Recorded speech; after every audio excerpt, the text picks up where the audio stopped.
la forme progressive en espagnol. À quoi sert-elle? La forme progressive sert à décrire ce qui est en train de se dérouler. Elle s'utilise notamment pour les descriptions d'images. À quoi cela correspond en français?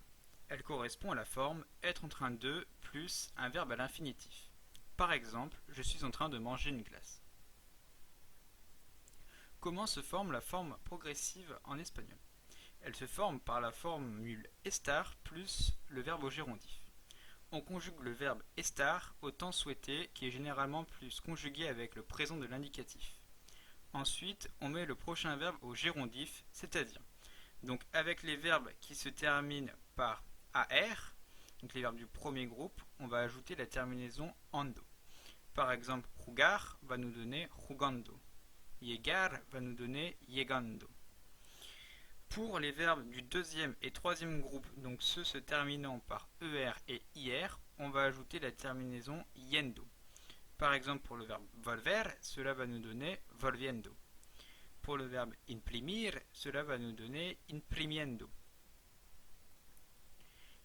Cependant, il y a aussi des verbes irréguliers qui ont un gérondif irrégulier qui sont à apprendre, mais pas tous, comme avec encontrar, dont son gérondif est encontrando.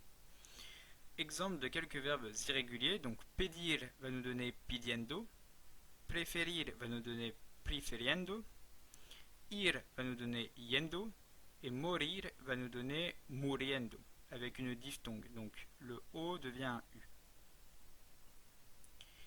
Quelques exemples. Donc, la mujer está bebiendo agua. La femme est en train de boire de l'eau. On voit le verbe estar conjugué à la troisième personne du singulier, puisque c'est la mujer. On voit le verbe régulier, donc beber, qui est bien conjugué au gérondif. On a bien ajouté la terminaison yendo, puisque c'est un verbe du second groupe, donc se terminant par er.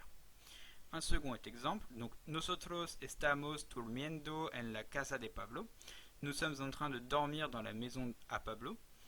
Donc on voit le verbe estar conjugué à la première personne du pluriel, puisque c'est nosotros. Nosotros veut bien dire nous.